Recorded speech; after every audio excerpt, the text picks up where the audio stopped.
What up, infidels? Welcome back to Dangerous Brown Podcast. Sleeper Cell is small, but it is growing. Glad that you guys are back for another week. Last week, we didn't talk about the election because I wanted to keep it positive. But I guess now it's election talk time. I'm not going to spend too much on it. I'm sure everyone is tired about it and tired about hearing about it. And the news is still going on. Like, what's Trump going to do? Is he going to accept the results? Which, of course, he isn't, because obviously, we've seen the guy talk. There's no way his ego will let him handle a loss like that. This is whatever's coming in the next couple of days is gonna be ugly. It's gonna be the transition is not gonna be smooth. That we're gonna witness our first unsmooth transition of power, at least in my lifetime.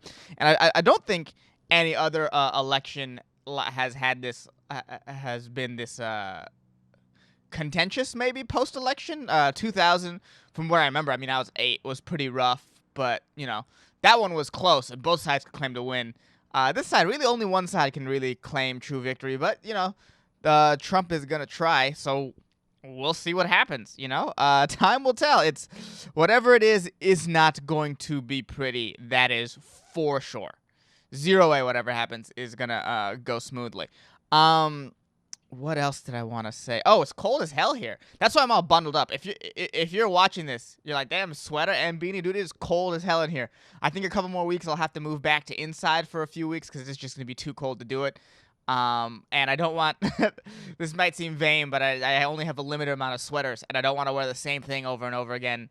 Like, I have no problem wearing the same thing twice, but just not consecutively, so, like, people on YouTube don't get confused, or, like, the clips don't seem like they're all coming from one episode consecutively. So, we'll see how it goes, but it is cold. I don't know how long I'm going to stay out here. The longer I stay out here, the more I'm like, oh, maybe doing it outside was a bad idea, but we're out here. Dude, Festus is out here. We're talking about election stuff. Yeah. I will say this. Look. You've listened to this. I'm a left-leaning liberal guy, right? And I am happy. What do I want to say? All right. I'll say this. I am happy that Trump is out of office. Me personally, I'm not a big fan of the guy. I thought he did a lot of harm. People may see it differently. I get that, but I am happy that he's out of office. That being said, I was watching all the celebrations of Biden winning on, like, the news and the internet and the social media, and I can't help but feel that there are going to be a bunch of people in a couple of years that are going to be like, damn, getting corona for Biden was not worth it.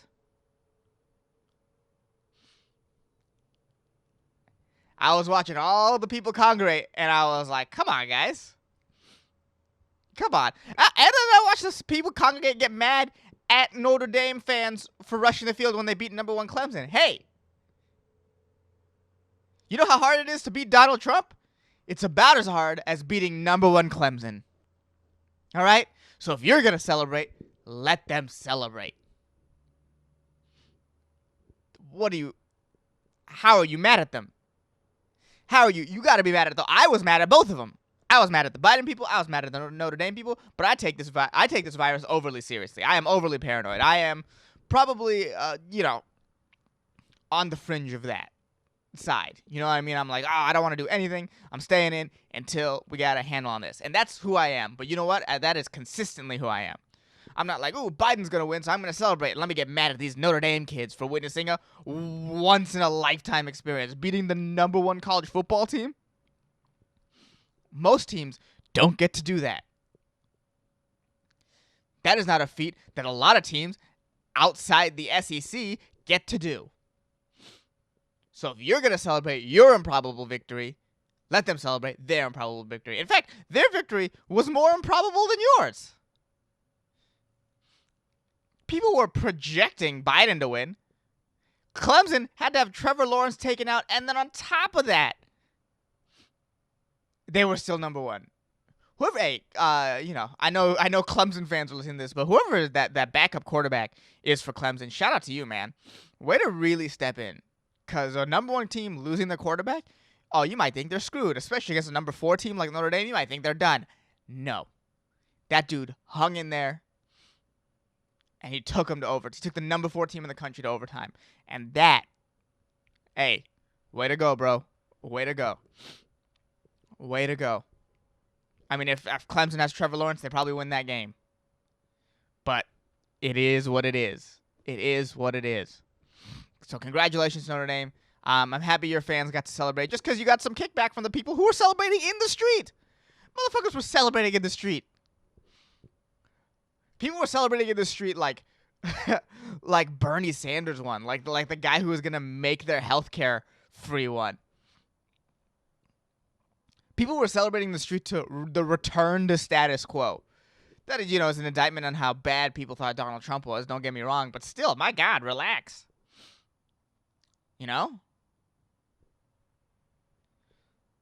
It's just Biden.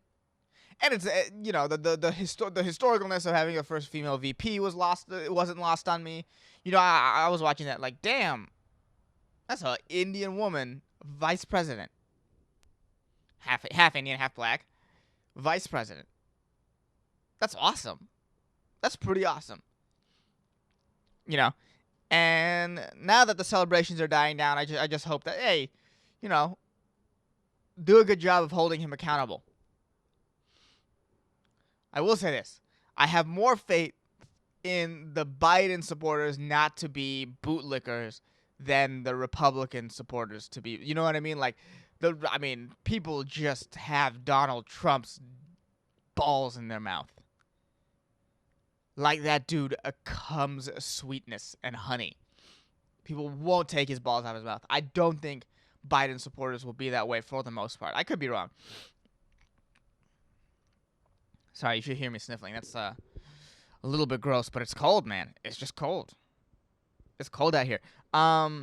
This is what I wanted to do this week. Because of the election, and if you were like me, man, you were like a crack addict, just glued to the screen. Like, how are the votes coming in? Are the votes coming in? Are the votes coming in? Nevada was counting votes like a black guy crossing the street. It's like, hey, could you go a little faster?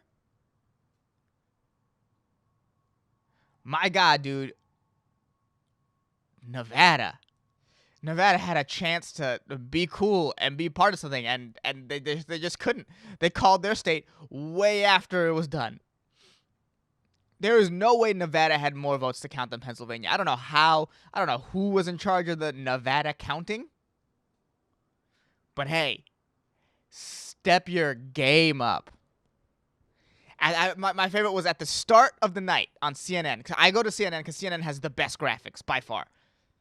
I'm not a big fan of them. I'm not a big fan of any of the 24-hour news channel, but CNN, best graphics. Remember they had holograms that one year? That shit was crazy.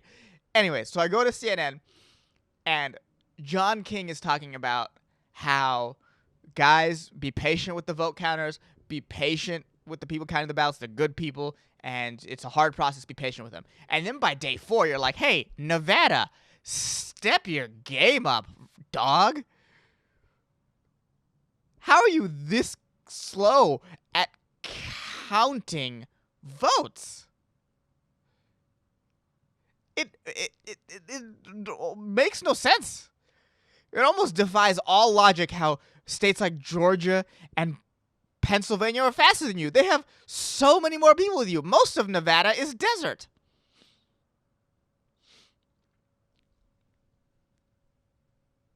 Jesus. It took you so goddamn long. Ugh. Makes no sense. Makes no sense. But I mean, if you take a look at the electoral map for this year, and I guess I'll post it up. It's not quite done. It sort of made me think, like, how did past electoral maps look like? And so for this episode, we're going to take an electoral map tour, a historical electoral map tour.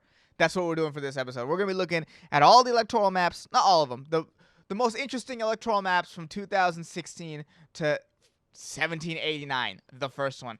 So buckle up. If you guys are listening, I suggest getting on the YouTube because I will be posting pictures of the electoral maps as we go.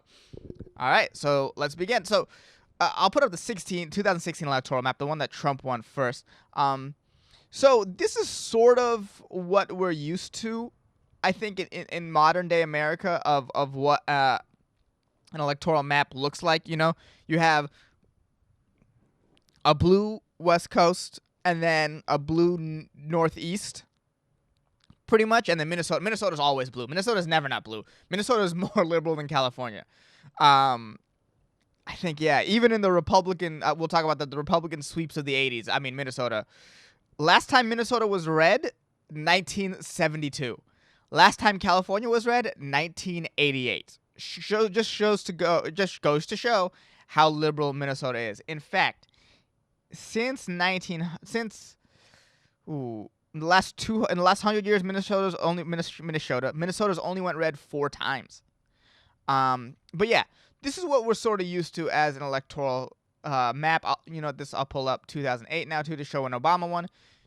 Northeast blue. You have every once in a while you have a blue Florida, and then blue West Coast, and then red South and middle. But I would say this version electoral map is only about 20 years old. Let's see. Oh no, did I get out of it? Yeah, this electoral map is only about 20 years old.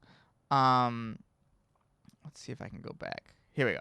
Yeah, 2000 I think is the first time you see the iteration of this map. The Gore-Bush election is the first time you really see it. And here's the 2000 map. Colorado went red in 2000. In fact, Colorado doesn't go blue until 2008 with Obama. But yeah, so this is the iteration of that map. Jesus, too many tabs. Right before that, let's take a look at the Clinton maps here. Clinton, governor of Arkansas, got a fair amount of states in the South. This is the second Clinton map. You got Kentucky, Tennessee, Arkansas, Louisiana, and Florida. And pre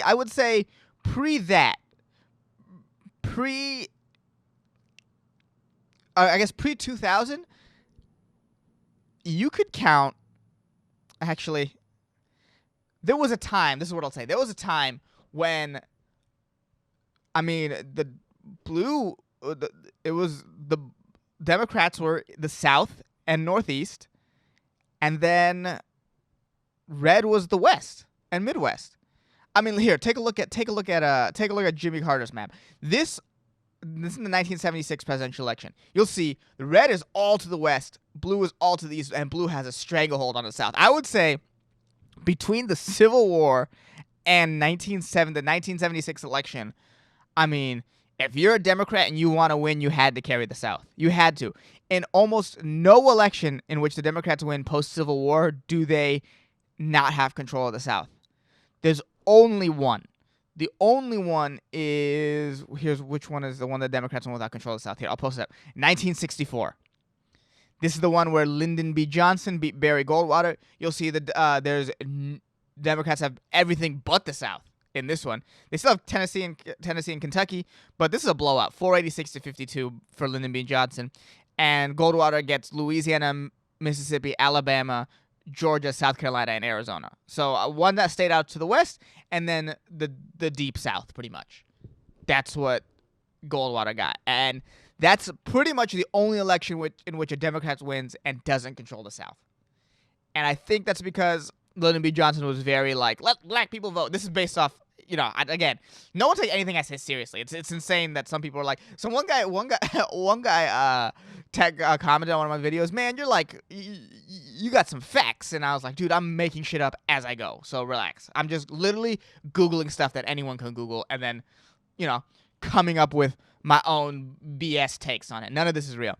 But my guess is because Lyndon B. Johnson was a very liberal president. I think he was the one who ushered in the Voting Rights Act. He was a big civil rights pro. Civil rights was a big issue of the day. In 1964. And the South votes, but pre-1970, the South votes Democratic unless you're too pro-black people. If you look at 1968 presidential elections, so this is the one where Richard Nixon wins. The South doesn't vote Democrat. This is so 1968 is interesting because that's the last election in which there's 3 colors on the electoral map. So up until 1968, it wasn't weird for there to be multiple colors on the electoral map. But post 1968, you don't see it. Post 1968, we become a true 2-party system. 1968, George C. Wallace, a very famous segregation guy, pro-segregationalist, I think you'd call it, he carried the southern states over the Democrats and really sort of hamstrung them on their path to victory. Although he only took 46 electoral votes, Nixon was about to win anyway. So yeah, 1968, that's the most recent election where a third-party candidate has won electoral votes. This is right post, a lot of assassination. This is the one where RFK got assassinated. So that probably so Hubert Humphrey ran for the Democrats. So that probably really hamstrung the Democrats and what they were able to do. Because I'll take a look here. We'll take a look at the one where JFK won.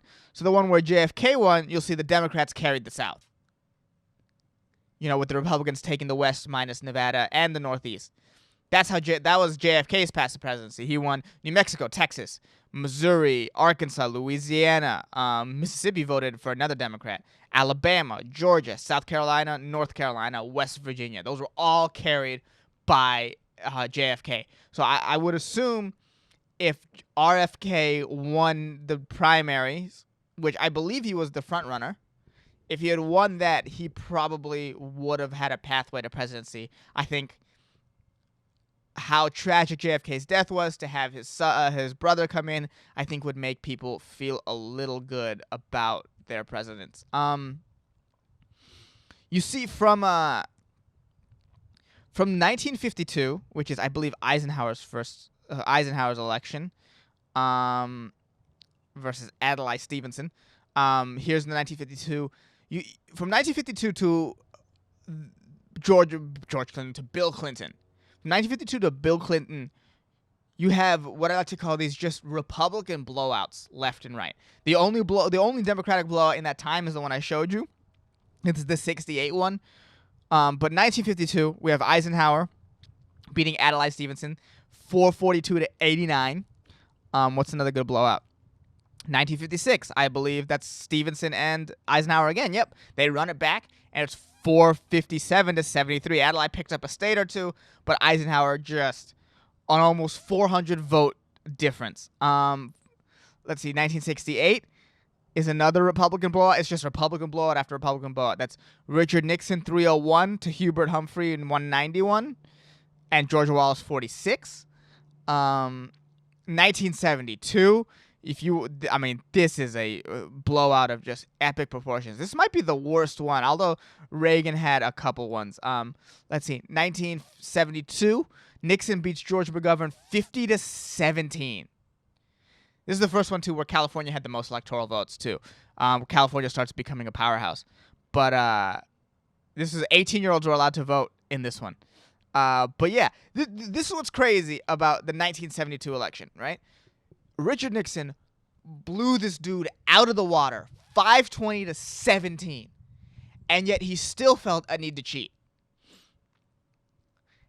That's the most Patriots bullshit I've ever heard in my life, dude. You're up 520 to 17. What could you possibly need to do to cheat?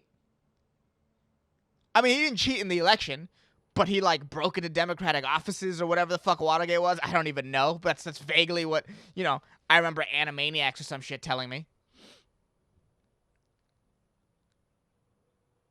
520 to 17. And by the end of that term, he resigns. That is just talk about tortoise in the hare, man. You are so far in the lead. Just stay the course, Going off course when you're that far ahead is just so unnecessary. That's what causes you to lose. This is the biggest example of tortoise in the hare, because the next election Jimmy Carter wins because there's no faith in you anymore. You were up 520 to 17 and you still messed up. You still cheated. You became the first president to resign. The biggest blowout. You won by over 500 electoral votes. And by the end of the term, you have to resign. Richard Nixon, I know you listen to this. What were you thinking? Why did you let this happen?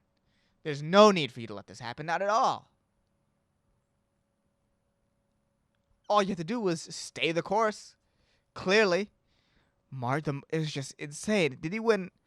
So McGovern won 2 states. That has to be the lowest out of a full 50 that anyone's won. He won Delaware and Massachusetts, and that's it. That is it. He must be from Massachusetts. There's no way. Or Delaware. He's got to be. How did he win in this landslide? He won the popular vote by 23%. 46 million to 28 million. He demolished him. My God. 18 million more popular votes. Widest margin of any presidential election. So you were given a clear mandate by the people to lead. And by the end of it, you resigned. If Nixon completes his 4 years, Republican Party is strong, but how much stronger are they? If they're like, look at this. I mean, we'll look at the last Republican blowouts. We have 80, 84, and 88. Those are all Republican blowouts. So 80, you have Reagan's first one. 489 to 49. Insane. 84, Reagan wins 525 to 13. That's an even bigger margin of victory, I believe, than Nixon. That's another 500-point fucking dunk, dude. Fucking dunk. He dunked on Walter Mondale. That was the first time we have a woman running for vice president, though. Geraldine Ferraro, vice presidential candidate for Mondale.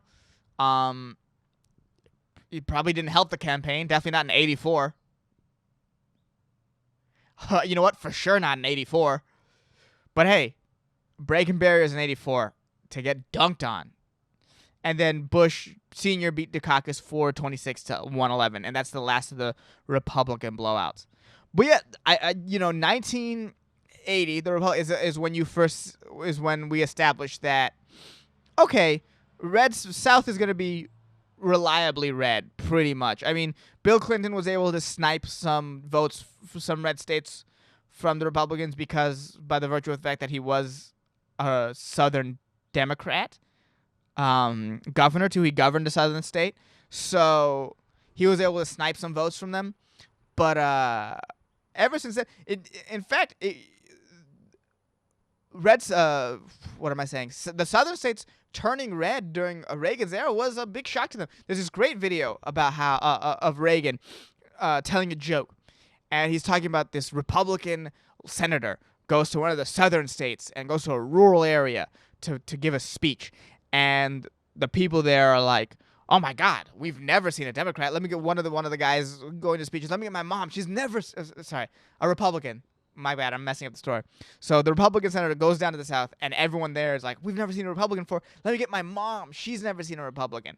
And so he gives this speech. This Republican senator gives this speech on a pile of manure because that's all they have.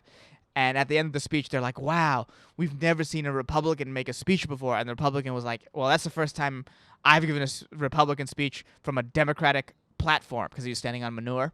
And everyone in the room laughs at this joke Reagan told. Reagan was very charismatic. Just watching a couple videos of him, it's like Reagan was very charismatic. It's almost like he was a movie star or something. But yeah, Reagan really flipped the South red. It's never been truly reliably blue since. Up until that point, it was just all blue. We do have, some Democrats had their blowouts. I wouldn't really consider Obama 2008 a blowout, even though it was a big win. The Democrats had their blowouts between 1930. Post-Depression and the Civil Rights Act. That's when the Democratic blowouts came. Here, I'll put up an FDR map. So FDR won 4 elections, right? And he had 2 separate electoral maps. So the first one is just a complete blowout of 472 to 59. This is what his first two, 1936 and 1932. This is what they sort of look like. he had everywhere but the Northeast, right? Now, fast forward to 1940 and 1944. This is what his electoral map looked like. He lost the corn states, the Kansas, Nebraska, South Dakota, North Dakota. That's why I call them the corn states, because not the full Midwest. He still kept Ohio, Illinois, Missouri, Kentucky, Wisconsin, Minnesota, he lost Iowa, he lost Indiana, he lost Michigan. So he lost the corn states. So something happened between his first two terms that the states in the middle were like, we don't like this guy at all. We need to vote for Wendell Willkie and Thomas E. Dewey. So there you had the Democratic blowouts. In 1916, you have another Democratic blowout. That's Woodrow Wilson, I believe. Yeah, just destroying Charles Hughes and a socialist named Alan Benson. So these are some of the electoral map trends since the 1900s. 1968, 1948 is an interesting map only because simply if you look at the South here, you'll see a different color. You'll see a sort of like beigeish. That is for Strom Thurmond. He was a write-in candidate. And he was, the Southern Democrats at that point were upset about civil rights, as they always are, which, like I said, pre-1976, if the South isn't voting Democratic, that means there is some civil rights issue going on that helps black people, and they don't like that most Democrats are for this issue. So Thurmond won as, I believe, a write-in candidate. He won 39 electoral votes. I mean, that has to be the most effective write-in candidacy in American history. I can't think of one off the top of my head.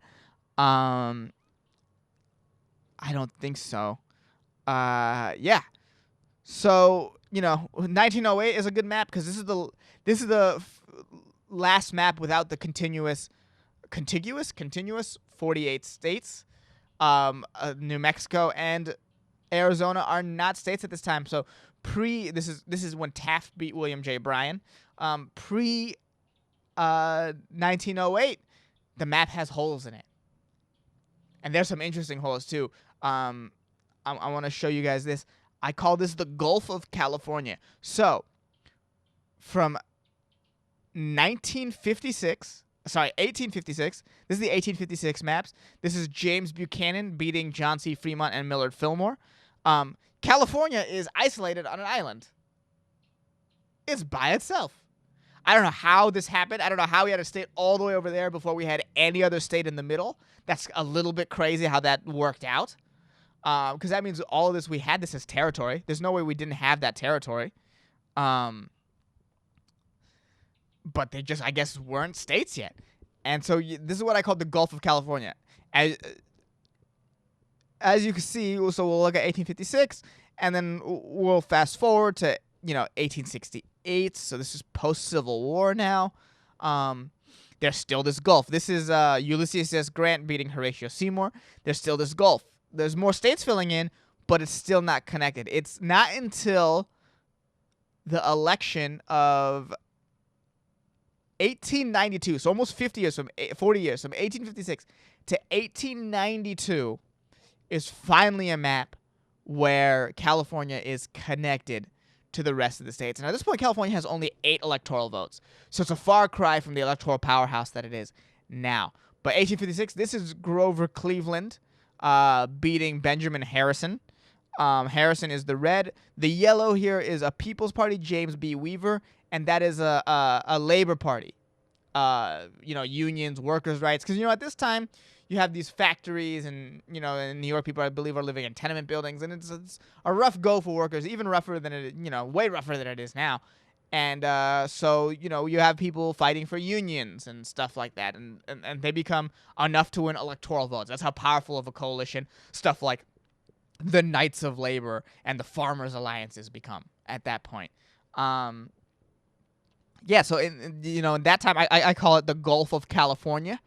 Hopefully you guys are enjoying this. I realize this is a lot of maps and stuff. This is not my typical getting mad about stuff. But I just found this interesting, man. I just looking back on it, it's like, wow, the electoral maps just used to be weird, dude. I had some notes about some interesting elections. Some of these elections, I think I'm gonna give their own time to. But if we look here at, I believe, this is an interesting one. If you look here at 1824, all right, 1824 is a wild map. It's one of my favorite ones. It has 4 different people winning electoral votes. You have Andrew Jackson, Democrat. They're all Democratic Republican. That's all their party. So they all are the same party, quote unquote, but they want different things, obviously. Andrew Jackson with 99 electoral votes, John Quincy Adams with 84 electoral votes, William H. Crawford with 41, and Henry Clay with 37. So Andrew Jackson won 99 electoral votes. So you might be thinking, oh, okay, so this is Andrew Jackson's election, right? Nope. So apparently, at the time, there was a certain threshold that you had to get to, right? Like the 270. I don't know what it was during that time. I could easily look it up. I refuse to. Let's see. Let's see if it says. This is the first election where the popular vote was actually retained, where people actually knew the popular vote. So Andrew Jackson won the electoral votes, he won the popular votes, and lost the presidency. Only presidential election where the guy with the most electoral votes did not win. Because he didn't reach the threshold, which whatever it was, let's just make something up. Let's say it was 120 or whatever bullshit. Andrew Jackson only got to 99. And so the House of Representatives got together and voted to decide who the president would be, and they voted John Quincy Adams. I don't know why. Again, I didn't look it up. I think maybe I should. I'm gonna do maybe a whole segment on the 1824 election one day in the future. But if I had to guess, Andrew Jackson was a populist. He's very famous for when he won the presidency, he opened the White House to celebrations for the public, and the public came and they trashed the place. It was a good old-fashioned frat party at that point. And so populists are never really very popular with the establishment, right? The reason why you have a sort of populist uprising is because the establishment is unpopular. So in this situation where the populists won the most votes and won the most electoral votes but didn't reach the threshold, if the control of the election then is given to the House of Representatives, which is an establishment thing, right? It's the House. It's the establishment. They are going to go against the populist choice. The establishment always rails against the populace. I mean, there was so much pushback in the Republican primaries against Donald Trump until he won and the Republicans fell in line like they always do. But the populist is never popular with the establishment. Almost never. I would say never. Because you can't have a people's uprising against a popular establishment. Why would the people uprise against something that they liked, you know? So yeah, this is a great electoral map. If you look, there's something, sometimes you'll see, I don't know if I can zoom in, if you can see on this. Sometimes in these states, you'll see like little boxes. So Illinois here. So Illinois has 3 electoral votes. 1 went to John Quincy Adams. That's why it's pink. And then 2 went to Andrew Jackson. Now, sometimes, if you see the little 2 is in a box, sometimes an electoral college vote, person or an elector who's part of electoral college will vote against what his state says. It's called a faithless elector. And it happens a lot. I believe in 2016, how many faithless electors were there? I could be looking at this one. Okay, maybe not 2016. Let me look at 1976. I believe there was a faithless elector. If I can say, I believe that. Either way, sometimes a person will give their vote to a person that their state went against because, I don't know, they're just allowed to do that, which is messed up. Which is, part of the reason why the Electoral College absolutely should be abolished. Where's a good faithful? Okay, here. We'll go back to 1948. There's one in Tennessee, a faithless elector. Tennessee went to Harry S. Truman, the Democrat that won. The one a faithless elector went for John C. Thurman in Tennessee. So he was supposed to vote Truman. He voted Thurman because, people think they're important, I guess. What are some other interesting maps I want to show you guys? Oh, the Civil War maps. Here we go. Now, 1860, pre-Civil War. This is the election that caused the Civil War to be fought. Now, Democrats win the South, pro-slavery Democrats, and before people are like, it's states' rights, I mean, read the South Carolina's secession paper, or whatever, their session documentary. Slavery played a huge role. It was about slavery. That's what the Civil War was about, and obviously it's going to be about slavery. You're talking about abolishing the South's number one economic advantage. That's what it's about. To have free labor, the economic advantage that gives you is insane. Of course, people are going to fight to protect that, especially when it's their way of life versus the North, who, not to say they're great to black people by any stretch of the imagination. This is 1860, and they're the Fugitive Slave Act and the Dred Scott case showed exactly how the North felt about black people. They did not like them. That's why they put out legislation like the Fugitive Slave Act, where it was like, hey, we'll return all your runaway slaves to you. Black people, free black people, Dred Scott, aren't citizens. It is what it is. They didn't like them, but they weren't leaning on them economically like the South was. And to take that away from the South meant, of course, they're going to fight. Imagine not having to pay your business owners. Imagine not having to pay your workers. How much more money you would make. Shit's that simple. It's that simple. So you have the South here winning the Democrats. Republicans win the North. Then you'll see this 4-state alliance between Kentucky, Tennessee, Virginia, West Virginia, won by John Bell, who is a constitutional union party. These 4 states, Kentucky, Tennessee, Virginia, West Virginia, wanted to vote Democrat, but were anti-secessionists. And so the Constitutional Union was that party. Like, hey, we're the Democratic Party, but we don't want to secede. We got to figure out something to do with the slavery problem, but we want to stay part of the Union. Of course, that immediately failed, and then we take a look at 1864. This is the Civil War map. You still have one state going Democratic, George B. McClellan, who was a failed general in the Union Army. Just no set of balls on him. That's how I describe him. Very scared, who didn't understand like the mathematics of war. And there's something nice about that. There's a guy who's worried about his soldiers' lives and didn't want to waste them. Didn't want to waste these real people's lives to secure a war. But the reality is that if you're in a war and you're a general, you have to look at your privates and your on-the-field soldiers like numbers. And if you have a numbers advantage, you got to send them. And McClellan, time after time again, refused to do that. He just didn't have. He was a toothless general. Just no sort of. I don't want to say bravery. I'm making a lot of claims about him. Again, all this could be wrong. Please, at this point, 37 minutes in, just know every single thing I said up until this point could be completely wrong. Yeah. So you have 3 states going Democrat, and then the rest going back to Lincoln, and then the grayed out part here at the bottom is, of course, the Confederate states. I wonder what the Confederate election looked like. I'm going to look that up right now. Confederate States of America. A Confederate States election 1864. Let's see. Do they have one?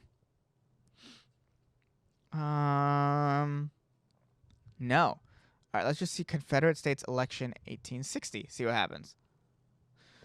All right, Confederate States presidential election. Oh, wow. Look at them. They had an electoral map. I'll see if I can post this up. Did he run against? Did Jefferson Davis run against anyone? No. This is interesting. So the Confederate States, the president and the vice president hold their office for a term of 6 years, but there's no re-election. That's why they didn't have an election in 1864. With no and Davis and Stevens ran with no opposition.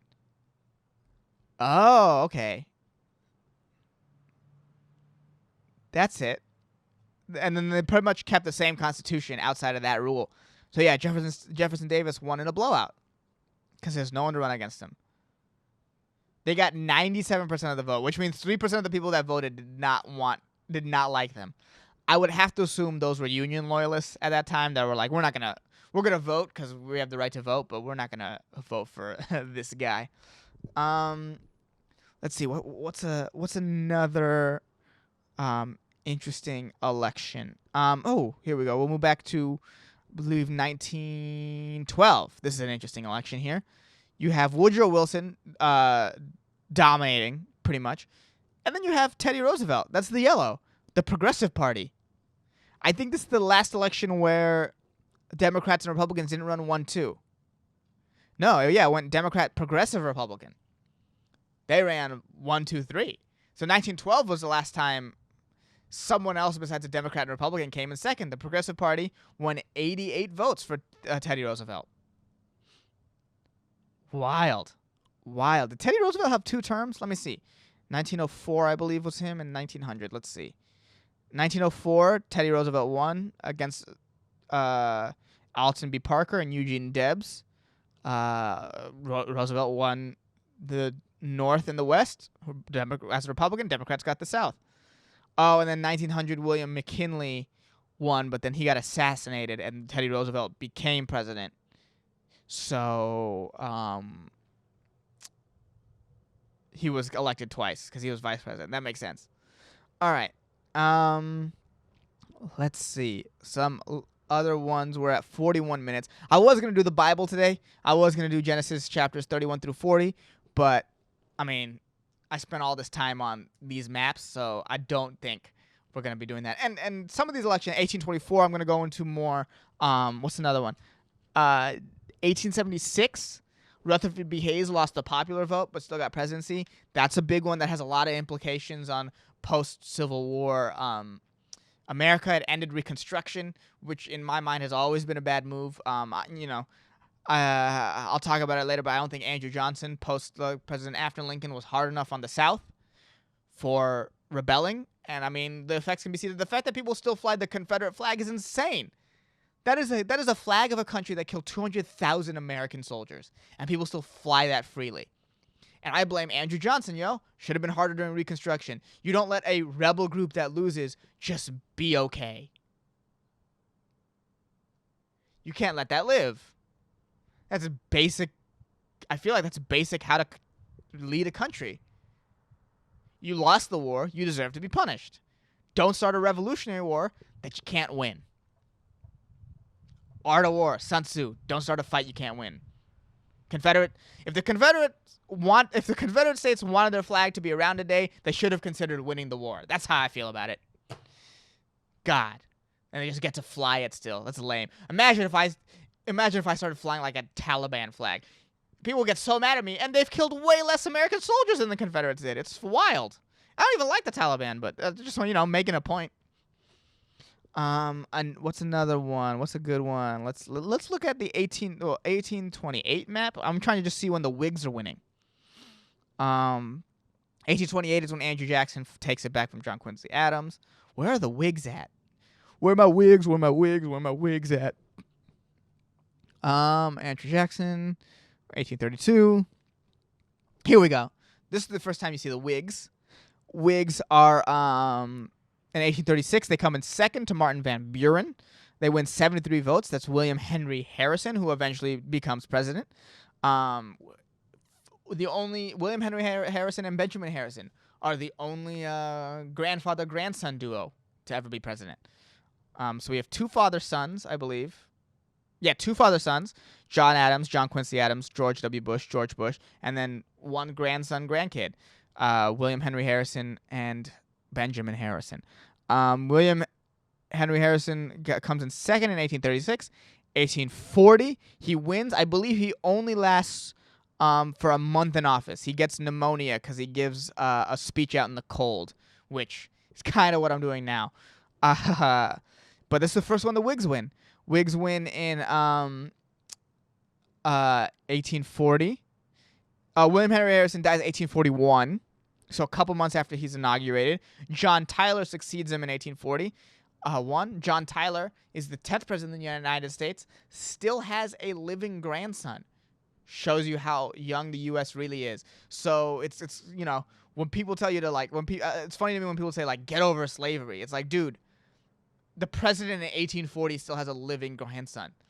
They're living memories of slavery still. So relax a little bit. Yeah, 1840 is the first one the Whigs win, 234 to 60. I don't know a lot about the Whigs. I know they were anti-Manifest Destiny. They were very big, we don't need to expand to the West. That's the sort of one thing I know about them. But they're gone pretty quickly. 1852 is the last election you see the Whigs. Winfield Scott loses to Franklin Pierce, 254 to 42. The first California election, yeah, and it's the final election with the Whig Party. So they only last a good 16 years, maybe a little bit more, let's say 20 years, but they win how many elections? They won 1848, did they win? 1848 they won, and then they lost 1840. So they won 2 elections. They won 1840 and 1848. Zachary Taylor.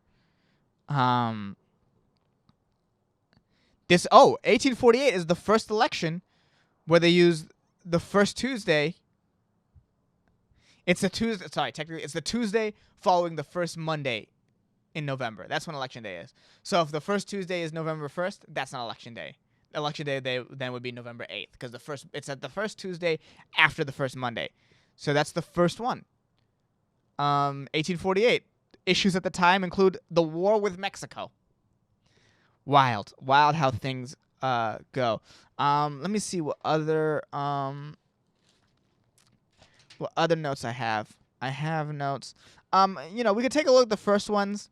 First ones between, here's 1820. Between 1788 and 1820, they're all blowouts pretty much. James Monroe won 231 to 1 against John Quincy Adams. John Quincy Adams, man, stay losing elections. He lost 3. And in one of them, he still got to be president. That's insane. But yeah, Monroe dominated. The George Washington ones, he ran, I believe the first one unopposed. I could be wrong. No, John Adams ran, sorry. First couple ones, he dominated, just pure destruction of the electoral map on every single state. In the early ones, I'm showing you there's no real close ones at all. Jefferson won handily. Yeah, this is the closest of the early, pre-Whig ones here. John Adams, 71 to Thomas Jefferson, 68. So actually that was pretty close. John Adams won the South. Jefferson wins.